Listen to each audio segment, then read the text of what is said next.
त आउनुहोस् application download गरौँ र पैसा कमाउँ। यो सम्भव छ? विश्वास लाग्यो नि? हुन सक्दैन भन्ने लाग्यो तपाईँलाई, तर होइन, म तपाईँहरूलाई सही भन्दैछु, तपाईँले सही सुन्नु भएको छ। एप्लिकेसन डाउनलोड गरेर तपाईँहरू पैसा कमाउन सक्नुहुन्छ।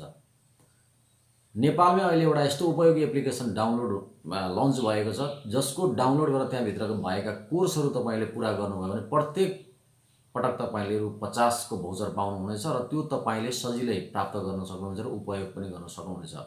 हो, म त्यही विषयको जानकारी लिएर आज तपाईँहरूमा आज आएको छु। त विषयवस्तुमा अगाडि बढ्नुभन्दा अगाडि तपाईँले अहिलेसम्म मेरो युट्युब च्यानल सब्सक्राइब गर्नुभएको छ भने प्लिज सब्सक्राइब गरिदिनु होला, छेउमै भएको बेल आइकन पनि दबाइदिनु होला, ताकि मेरा आउँदा भिडियोहरूको बारेमा तपाईँलाई चाँडोभन्दा चाँडो जानकारी होस्। त लागौँ आजको विषयवस्तुतर्फ।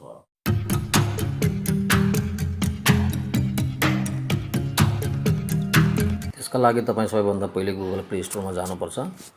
गुगल प्ले स्टोरमा गएर तपाईँले शुभ यात्रा नामको एप्लिकेसन शुभ यात्रा लेखेर टाइप गरेर तपाईँले इन्स्टल गर्नुपर्छ। मैले अलरेडी इन्स्टल गरेको छु। इन्स्टल गरेपछि यो इन्टरफेस आउँछ। यो आइसकेपछि तपाईँले यहाँ ओपन गर्नुपर्छ।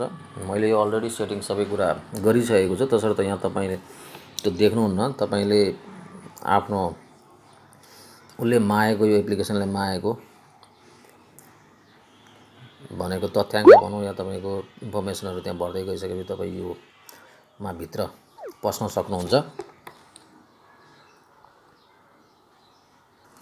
अब मैले सुरुमै भनेको छु, यो एप्लिकेसन सञ्चालन गरेर तपाईँ पैसा पनि जित्न सक्नुहुन्छ। त्यसका लागि तपाईँले यहाँ प्रायोजन गरिएका पाठहरू यहाँ हेर्न सक्नुहुन्छ। बिमा के हो र किन गर्ने, वित्तीय संस्था के हो, किन रोज्ने, यो पाठ गरिसकेपछि तपाईँको यसका उत्तरहरू दिइसकेपछि तपाईँले 80% भन्दा बढी अङ्क ल्याउनु भयो भने मात्रै तपाईँले कुपन जित्न सक्नुहुन्छ। अर्थात् 80 भन्दा कम ल्याउनु भयो भने तपाईँले कुपन जित्न सक्नुहुन्न। म तपाईँहरूलाई त्यो मैले खेलिसकेको एउटा चाहिँ पाठ तपाईँहरूलाई म देखाउन चाहन्छु। मैले बिमा के हो र किन गर्ने भनेर मैले यो पढेको थिएँ, कोर्स गरेको थिएँ। म तपाईँहरूलाई यहाँ सुरुमा हेर्न सक्नुहुन्छ। बिमा के हो र किन गर्ने भन्ने छ, त्यहाँ भर्ना भइसक्यो भनेछ। मैले भर्ना भयो यो खेलेको थिएँ। यहाँ दिएको छ तपाईँलाई 93 इनामहरू अझै उपलब्ध, 94 थियो, मैले एउटा जितेको छु। विवरण यहाँ हेर्न सक्नुहुन्छ।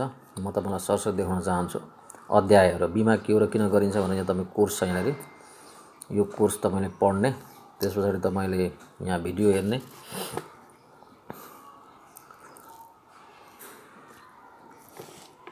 यो भिडियो हेरिसकेपछि तपाईँ अन्तिम परीक्षामा जाने। अन्तिम परीक्षामा गएपछि यहाँ जुन टिक लाउनु पर्ने प्रश्नहरू छन्, तपाईँलाई यो टिक लाउँदाखेरि जम्मा 1 2 3 4 5वटा उत्तरहरू टिक लाउँदाखेरि तपाईँले 80% भन्दा बढी मिल्यो भने तपाईँले पाउनुहुन्छ रु 50 को भाउचर कुपन। ब्याक जाउँ। मैले त जितिसकेको छु। तपाईँलाई म सर्टिफिकेट पनि देखाउन चाहन्छु। ल हेर्नु होला, यहाँ प्रमाणपत्र मैले यो 80% भन्दा बढी अङ्क ल्याएको थिएँ। त्यस पछाडि मैले जितेको रिवार्ड हेर्नु होला। यो कुपनहरू जुन छ, यो चाहिँ कुपन मैले प्राप्त गरेँ। रु 50 को कुपन मैले प्राप्त गरेको छु। यसलाई रिडिम गर्नु भन्छ, अर्थात् यहाँ तपाईँ हेर्न सक्नुहुन्छ। कपी गरेर यसलाई लगेर तपाईँको खल्ती एकाउन्ट चाहिँ हुनुपर्छ। तपाईँले यो प्राप्त गरेको पैसा खल्तीमा ट्रान्सफर गर्न सक्नुहुन्छ। तसर्थ खल्तीमा ट्रान्सफर गरिसकेपछि तपाईँ त्यो पैसा रिचार्ज कार्ड भनौँ या अन्य प्रयोगमा तपाईँ प्रयोग गर्न सक्नुहुन्छ। मैले जितेको यो 50 रुपियाँको कुपन हो। अब अर्को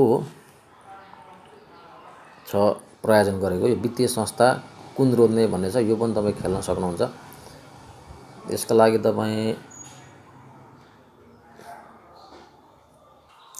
तपाईँले पहिले सबैभन्दा पहिले भर्ना हुनुपर्छ। मैले भर्नामा थिएँ चाहिँ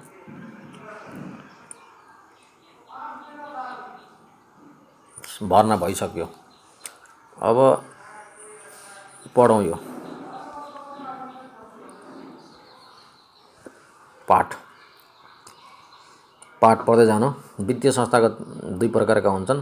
केन्द्रीय बैंकद्वारा नियमन गर्ने क ख ग घ वर्गका सहकारी। केन्द्रीय बैंक राष्ट्रद्वारा नियमन गर्ने सहकारी संस्थाहरू, लाभ र जोखिम, यो सबै यहाँ पढिसक्यो। अब अर्को चरणमा यहाँ छ भिडियो बैंक र सहकारी।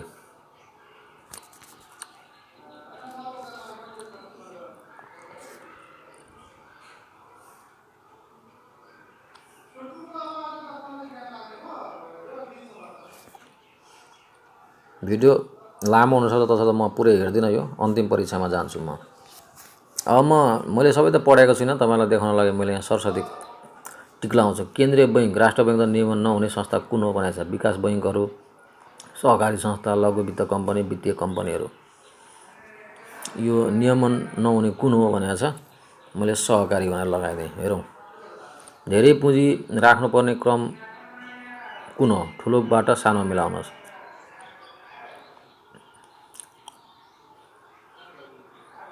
म मिलाउँछु एउटा।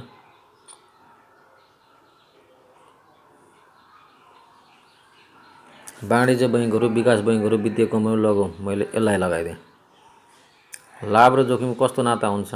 जहाँ धेरै जोखिम हुन्छ त्यहाँ प्रायः धेरै लाभ हुन्छ, जहाँ धेरै जोखिम हुन्छ त्यहाँ प्रायः थोरै लाभ हुन्छ, जहाँ थोरै जोखिम हुन्छ त्यहाँ धेरै लाभ हुन्छ, जहाँ जोखिम र लाभको नातै हुँदैन। मैले 1 नम्बरको लगाइदिएँ। हेरौँ, म 80% मिलाउन सक्छु सक्दिनँ।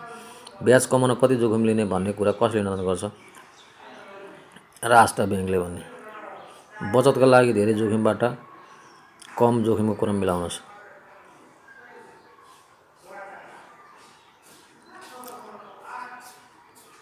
मैले यसलाई लगाइदिएँ। अब हेरौँ, यो पेस गरेँ मैले। 80% मिल्यो भने मैले कुपन पाएँ, नभए पाउनु।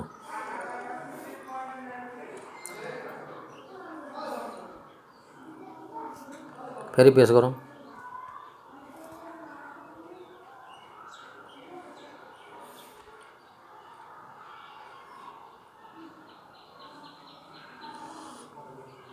मैले अघि नै रिवार्ड पाइसकेँ भन्छ यसले। एकपटक रिवार्ड पाएपछि पाउँदैन के हो भन्ने खालको बुझियो। र तपाईँलाई मैले यसरी नै खेल्न सक्नुहुन्छ भनेर मैले तपाईँलाई देखाउन खोजेको छु। विश्वास छ तपाईँहरू यो शोभायात्रा एप्लिकेसनबाट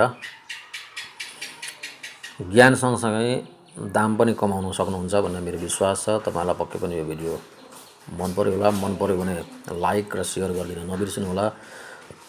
र तपाईँहरूलाई कुनै विषयका बारेमा जानकारी लिनु छ भने तपाईँहरूले कमेन्ट सेक्सनमा मुनि गएर पनि कमेन्ट गर्न सक्नुहुन्छ।